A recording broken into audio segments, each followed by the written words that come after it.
তারেক রহমানকে বললাম যে আমার ছেলে হত্যার বিচার চাই, আরো যারা শহীদ হয়েছে তাদের বিচার চাই, যার জন্য স্বৈরাচার আরো জীবিত না হয়, ফেসিবাদ যার জন্য সুন্দরভাবে চলে। আপনি ক্ষমতা পেলে আমার দিক দেখবেন। রংপুরের জন্য অবহেলিত, রংপুরের জন্য কোনো একটা প্রতিষ্ঠান গঠিত হোক, বেকার ছেলেরা যেন কাজকর্ম পায়। আমার ছেলে হত্যার বিচার চাইছি।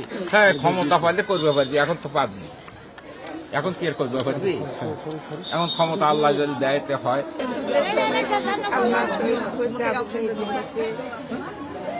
দেখতে চালি ক্ষমতা তালে ক্ষমতা তালে দেখবি, না হলে দেখতে